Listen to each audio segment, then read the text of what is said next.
Hello, everybody, and welcome back. Like I said, we're going to have to go mobile for our next few readings of The Wizard of Oz. This is my dog Ranger, and welcome to my backyard. Unfortunately, I think I'm going to have to pause to put him up because he's going to want to play ball this whole time. Okay, so I'll be right back, and we'll start off with Chapter 3, The Scarecrow.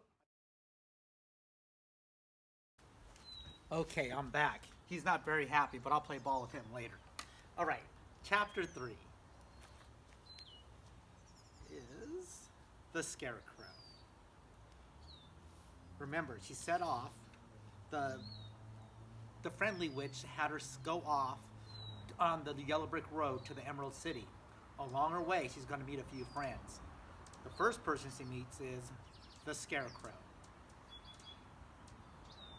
Dorothy and Toto followed the yellow brick road for many miles.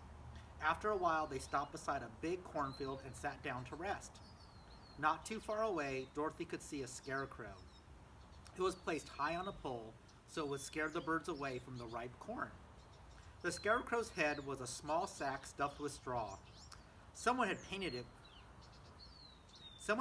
its face with eyes, a nose, and a mouth. It was dressed in a blue suit and wore old boots and a pointed blue hat. While Dorothy was looking at the scarecrow, she was surprised to see one of the eyes slowly wink at her. Then the figure nodded its head in her direction. Dorothy walked up to the Scarecrow. "Good day," said the Scarecrow. "Did you just speak?" asked Dorothy. "Certainly," answered the Scarecrow. "How do you do?" "I'm pretty well, thank you," replied Dorothy. "How are you?" "I'm not feeling well," said the Scarecrow. "This pole is stuck on my back, and I can't get down."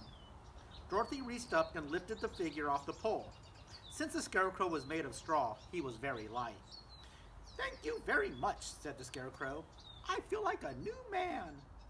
All this seemed very strange to Dorothy.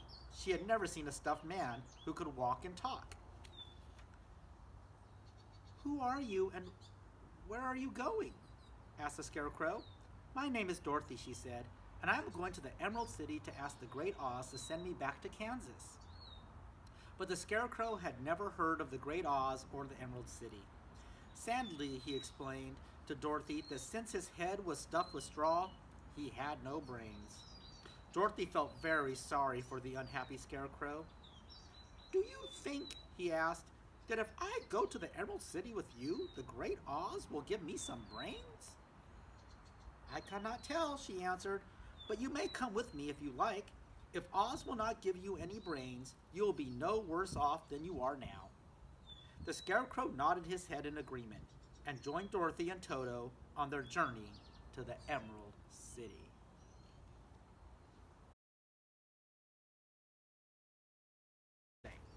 Chapter 4, The Tin Man.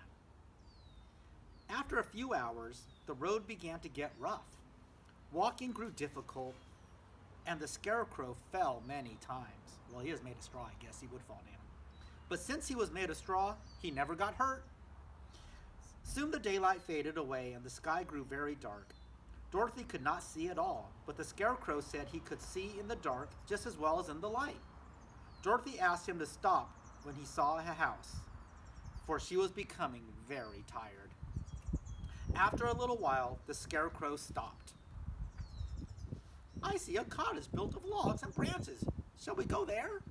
"Oh, yes," answered Dorothy. "I am really very tired." When they reached the cottage, Dorothy fell asleep with Toto beside her. The Scarecrow, who never seemed to sleep, stood in a corner and waited for the morning.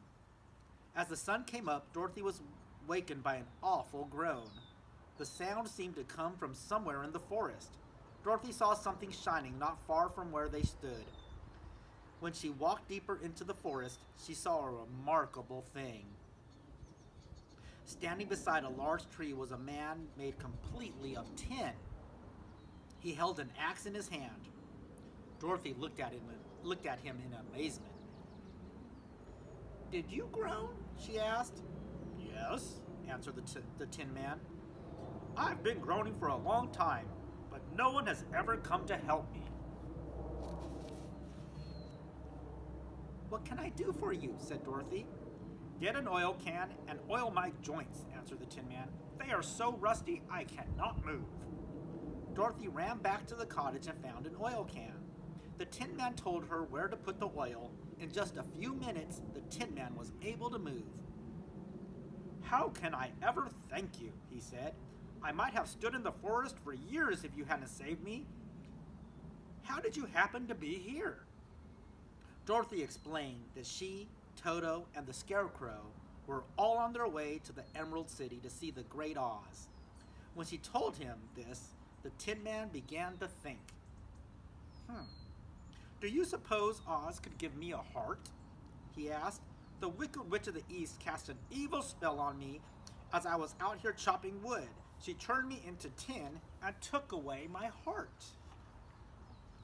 Dorothy thought for a moment. Why, I think so, she answered. It would be as easy as giving the Scarecrow brains. So the Tin Man picked up his axe and his oil can and joined his new friends on their journey to Oz. Okay, last chapter for the day. Chapter 5.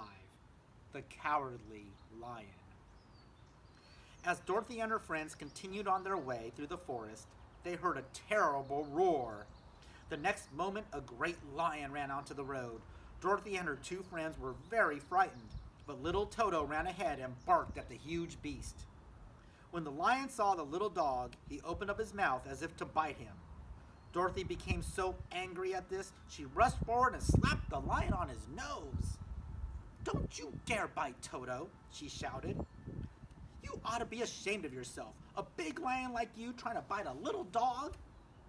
I didn't bite him, said the lion, as he rubbed his nose with his big paw. No, but you tried to, Dorothy answered. You're nothing but a coward. The lion hung his head in shame. He confessed to Dorothy and her friends that although he was supposed to be king of the beasts, he really was a coward. Large tears fell from his eyes as he told the travelers his sad story. The poor lion was afraid of almost everything and everybody. The Scarecrow stopped for a moment and scratched his straw head. Then he said, I am going to the Emerald City to ask the Great Oz to give me brains. Maybe Oz could give you courage. The lion wiped away his tears. If I only had courage, then I could truly be king of the beasts. So Dorothy, the Scarecrow, and the Tin Man invited the lion to join them on their journey to the Emerald City. The lion agreed, and the friends continued to follow the yellow brick road towards the home of the Great Oz. That's it for today. Tomorrow, they set out on their adventure. Hope you're all having a good day. Have a great night, and I look forward to reading to you tomorrow.